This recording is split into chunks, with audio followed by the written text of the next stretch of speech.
Hi guys, welcome back to my YouTube channel Harshanvi creations. ఈరోజైతే మేము విజయవాడలో ఉన్నాము. సో మనందరికీ విజయవాడ అంటే గుర్తొచ్చేది విజయవాడ కనకదుర్గమ్మ టెంపుల్. ఈరోజైతే విజయవాడలో ఉన్న కనకదుర్గమ్మ టెంపుల్ని అయితే దర్శనం చేసుకోవడానికి వెళ్తున్నాము. ఈ టెంపుల్ దగ్గరికి వెళ్ళడానికి అయితే మనకి ఓన్ ట్రాన్స్పోర్ట్ ద్వారా వెళ్ళొచ్చు, లేదంటే బస్సెస్ కూడా అవైలబుల్గా ఉంటాయి. విజయవాడ నుంచి డైరెక్ట్గా బస్సెస్కి వెళ్ళే వాళ్ళైతే అక్కడ కృష్ణానది దగ్గర స్టాపింగ్ ఉంటుంది. అక్కడ కృష్ణానదిలో చాలామంది అయితే స్నానం చేసి ఇంకా ఈ టెంపుల్ దగ్గరికి అయితే వస్తారు. విజయవాడ కనకదుర్గమ్మ ఆలయం కృష్ణానది ఒడ్డున ఇంద్రకీలాద్రి పర్వతం పైన ఉంటుంది. ఈ కొండపైకి వెళ్ళడానికి అయితే మనకి 3 మార్గాలు ఉంటాయి. బస్సులో వెళ్ళే వాళ్ళు అయితే ఇలాంటి బస్సెస్ ద్వారా అయితే కొండపైకి వెళ్ళొచ్చు. వాళ్ళు 10 రూపీస్ అలా ఛార్జ్ చేస్తారు. ఇంకా ఘాట్ రోడ్ కాకుండా మనం కింది నుంచి కూడా అమ్మవారి టెంపుల్ని అయితే దర్శనం చేసుకోవచ్చు. ఈ కొండ కింద ఓంకారం దగ్గర అయితే మనం కార్ పార్కింగ్ కూడా చేసుకోవచ్చు. ఇక్కడ నుంచి కూడా మనం టెంపుల్కి అయితే వెళ్ళొచ్చు. ఇక్కడ నుంచి మనం కొంచెం దూరం అయితే నడుచుకుంటూ టెంపుల్ దగ్గరికి అయితే వెళ్తున్నాం. మేమైతే మార్నింగ్ 7 o'clock అలా టెంపుల్ దర్శనానికి అయితే వెళ్తున్నాం. ఇక్కడ నుంచి అయితే మనం బై వాక్ కొంచెం దూరం ముందుకు నడుచుకుంటూ వెళ్ళాల్సి ఉంటుంది. వెళ్ళే దారిలో అయితే మనకి ఇలా లెఫ్ట్ సైడ్ కేవ్స్ కనిపిస్తాయి చూడండి.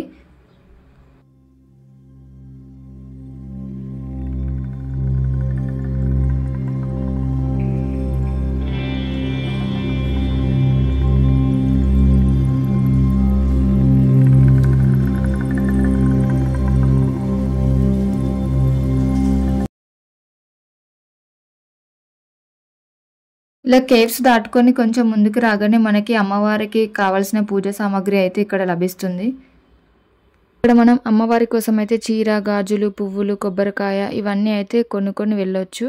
కాకుండా ఇక్కడ వీళ్ళైతే ఒక సెట్ లాగా అమ్ముతారన్నమాట. సో 50 రూపీస్కి చీర, గాజులు, బ్లౌజ్ అన్నీ అయితే ఉంటాయి. ఇలా చాలామంది అయితే సెట్స్ రూపంలో తీసుకొని అయితే టెంపుల్కి వెళ్తారు. ఇంకా ఇక్కడ మనం టెంపుల్కి వెళ్ళే దారిలో అయితే ఇక్కడ గోశాల కూడా ఉంటుంది. ఇక్కడ గోవులకి దాన కూడా పెడతారు.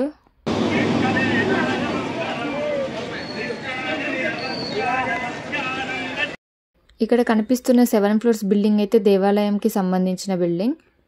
కనకదుర్గ అమ్మవారిని దర్శించుకోవడానికి 3 మార్గాలు ఉంటాయి. ఒకటైతే డైరెక్ట్గా బస్సెస్ ద్వారా ఆర్ ఓన్ వెహికల్స్ ద్వారా అయితే ఘాట్ రోడ్ పై నుంచి కొండపైకి డైరెక్ట్గా వెళ్ళొచ్చు. రెండవది వచ్చేసి కొండ కింద నుంచి మనం బిల్డింగ్ నుండి వెళ్ళొచ్చు. ఇక్కడ కనిపిస్తున్న బిల్డింగ్ నుంచి మనం లిఫ్ట్లో అయితే పైకి వెళ్ళొచ్చు. టెంపుల్లోకి అయితే ఫోన్ అసలు అలౌ ఉండదండి. దర్శనం కంప్లీట్ అయిన తర్వాత వచ్చి ఫోన్స్ తీసుకొని వెళ్ళి ఫొటోస్ అయితే దిగొచ్చు. బట్ దర్శనానికి వెళ్ళేటప్పుడు అయితే మనం ఫోన్ అయితే ఇక్కడ డిపాజిట్ చేసి వెళ్ళాల్సి ఉంటుంది. ఫోన్ డిపాజిట్ కౌంటర్లు ఇంకా లగేజ్ డిపాజిట్ కౌంటర్స్ అయితే ఇక్కడ అవైలబుల్గా ఉంటాయి.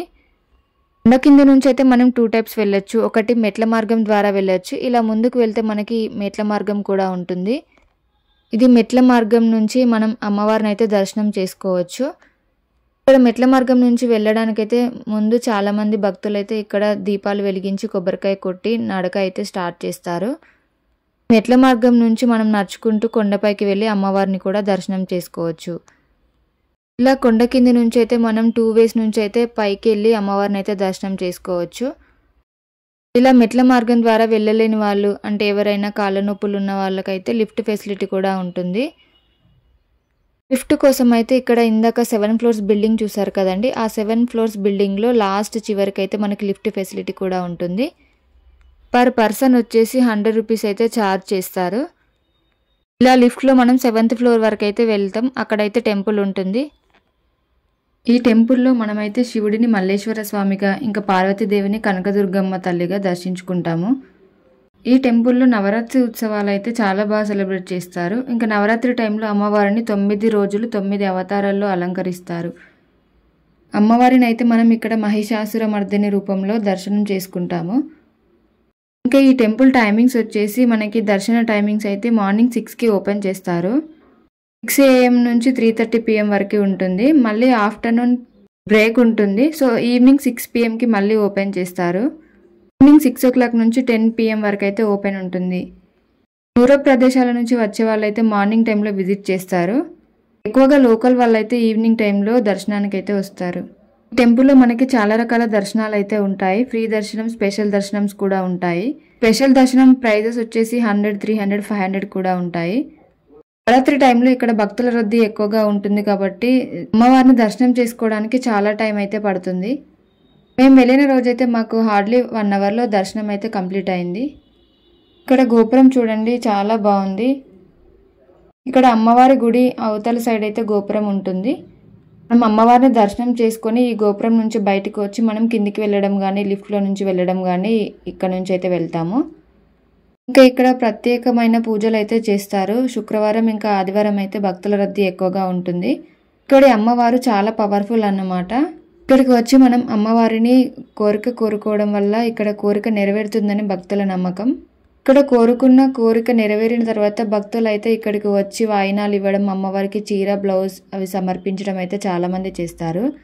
వీటితో పాటు ఓడి బియ్యం కూడా సమర్పిస్తారు అమ్మవారికి. బ్రహ్మం గారు రాసిన కాలజ్ఞానంలో కూడా ఈ అమ్మవారి టెంపుల్ గురించి అయితే రాశారు.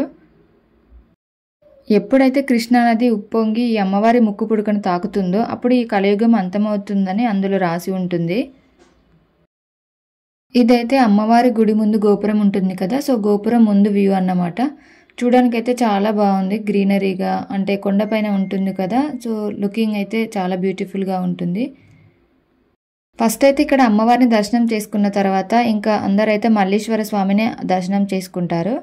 ఇంకా అమ్మవారి దర్శనం అయిన తర్వాత మనం పక్కనే ఉన్న సుబ్రహ్మణ్య స్వామి, ఇంకా నటరాజ స్వామి, వినాయక స్వామి టెంపుల్ని అయితే దర్శనం చేసుకుంటాము. ఇక్కడ టెంపుల్స్ని దర్శనం చేసుకొని సైడ్కి మనం కొంచెం ముందుకు వెళ్ళగానే మనకైతే అమ్మవారి గోపురం కనిపిస్తుంది. ఇక్కడ వచ్చిన వాళ్ళైతే చాలామంది అయితే ఇక్కడ వెనక సైడ్ వెళ్ళి అయితే అమ్మవారి గోపురం అయితే తప్పకుండా చూస్తారు.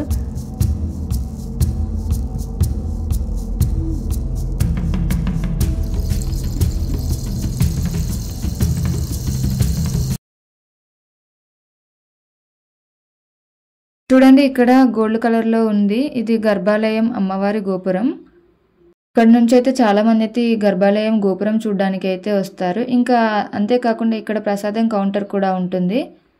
ఘాట్ నుంచి కానీ బస్ నుంచి వచ్చే వాళ్ళు కూడా ఇక్కడ ప్రసాదాలు అయితే తీసుకోవచ్చు. ఇంకా ఇక్కడ అమ్మవారి దర్శనం చేసుకున్నప్పుడు చాలామంది అయితే అక్కడ అమ్మవారి టెంపుల్లో చీర, బ్లౌజ్ అవి సమర్పిస్తారు. చాలామందికి అయితే కొబ్బరికాయ ఎక్కడ కొట్టాలో కన్ఫ్యూజ్ అవుతారు.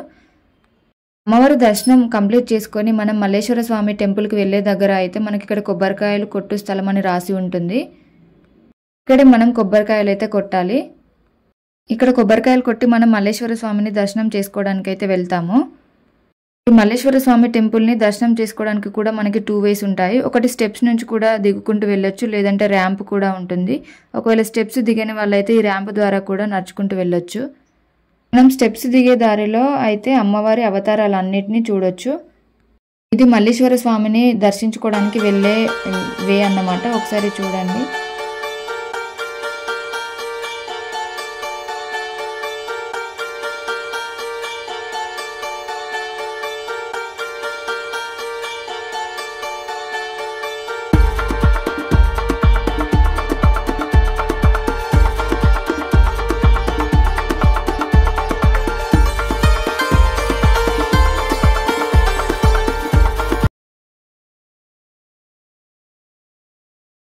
మనం వెళ్ళే దారిలో ఇక్కడ తాబేళ్ల కొలను కూడా ఉంటుంది.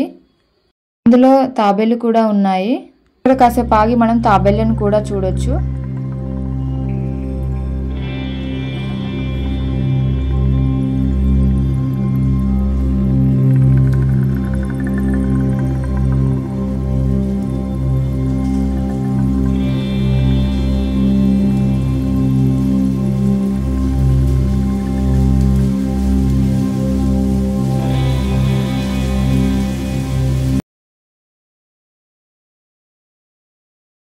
తాబేళ్ల కొల నుంచి మనం ఇలా చూస్తే మనకు సిటీ కూడా కనిపిస్తుంది.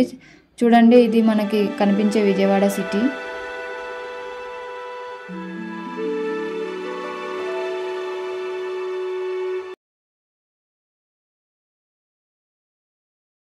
ఇంకా ఈ టెంపుల్లో నవగ్రహాల పూజలు కూడా చేస్తారు. సో ఇక్కడ చూడండి, చాలామంది అయితే నవగ్రహాల పూజలు కూడా చేయించుకుంటున్నారు. ఇంకా మనం మల్లీశ్వర స్వామి టెంపుల్కి వెళ్ళే దారిలో అయితే ఇలా బోర్డ్స్ కూడా ఉంటాయి, 12 జ్యోతిర్లింగములు అని. అంటే ఏ ఏ ప్లేస్లలో ఏ ఏ లింగాలు ఉన్నాయో ఇక్కడ రాసి ఉంటుంది. అలానే ఇంకా కొంచెం ముందుకు వెళ్తే మనకి రైట్ సైడ్లో అద్దాల మండపం కూడా ఉంటుంది. సో ఇక్కడ 5 రూపీస్ టికెట్ ఛార్జ్ చేస్తారు. దీనికి ఎదురుగా కూడా ఇంకొక ప్రసాదాల కౌంటర్ కూడా ఉంటుంది. ఇక్కడ కూడా మనం ప్రసాదాలు అయితే తీసుకోవచ్చు. చూడండి ఇక్కడ వీడియోలో కనిపిస్తుంది ఇదే మల్లేశ్వర స్వామి టెంపుల్ అన్నమాట. సో మనం ఇలా లెఫ్ట్ సైడ్ నుంచి వెళ్ళి మల్లేశ్వర స్వామిని శివలింగ రూపంలో దర్శనం చేసుకొని ఇలా రైట్ సైడ్ నుంచి తిరిగి వస్తాము. ఇంకా ఈ టెంపుల్లో మనం 7 ఫ్లోర్స్ బిల్డింగ్ చూసాం కదండి. ఈ 7 ఫ్లోర్స్ బిల్డింగ్లో మనకి 3rd ఫ్లోర్లో అయితే నిత్య అన్నదానం కూడా జరుగుతుంది. అన్నదానం టైమింగ్స్ వచ్చేసి మనకి మార్నింగ్ 11:30 నుంచి 3:30 వరకు అయితే 3rd ఫ్లోర్లో అన్నదానం అయితే ఉంటుంది. ఇక్కడికి వచ్చిన చాలామంది భక్తులు అయితే తప్పకుండా ఇక్కడ అన్నదానం స్వీకరించే వెళ్తారు. ఇంకా ఇక్కడ మనం అమ్మవారిని దర్శనం చేసుకొని కిందికైతే వెళ్తాము. కింద కూడా మనకి ప్రసాదాల కౌంటర్ కూడా ఉంటుంది. ఒకవేళ కింద నుంచి దర్శనానికి వచ్చిన వాళ్ళు ఇక్కడ కూడా మనం ప్రసాదాలు అయితే తీసుకోవచ్చు. ఈ అమ్మవారిని అయితే మేమైతే ఫస్ట్ టైం దర్శనం చేసుకున్నాము. దర్శనం అయితే మాకు చాలా బాగా జరిగింది. అమ్మవారి దర్శనం చేసుకున్న తర్వాత ఇంత దూరం వచ్చి మనం ప్రకాశం బ్యారేజ్ చూడకపోతే ఎలా ఉంటుంది. సో మేమైతే అమ్మవారి దర్శనం చేసుకొని ప్రకాశం బ్యారేజ్ చూడడానికి కూడా వెళ్ళాము. చూడండి ఇక్కడ ప్రకాశం బ్యారేజెస్ దగ్గర కృష్ణానది అయితే ఎలా ఉప్పొంగుతుందో.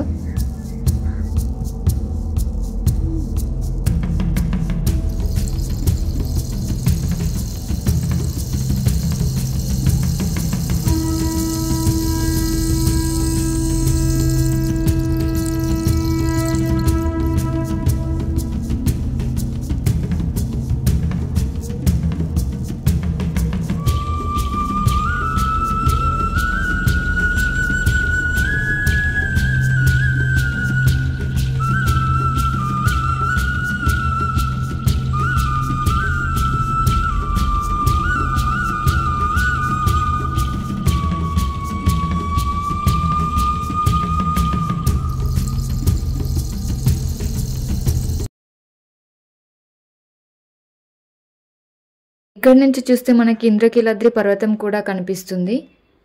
ఈ టెంపుల్కి ఎవరైనా ఫస్ట్ టైం వచ్చిన వాళ్ళకి యూజ్ అవుతుందని, ఇంకా ఈ టెంపుల్ అన్ని విజువల్స్తో పాటు చాలా డీటెయిల్స్ అయితే షేర్ చేశాను. వీడియోని లైక్ చేయడం అయితే మర్చిపోకండి. నెక్స్ట్ వీడియోలో మళ్ళీ కలుద్దాం. Thank you for watching. Subscribe to my channel and do support me. Thank you.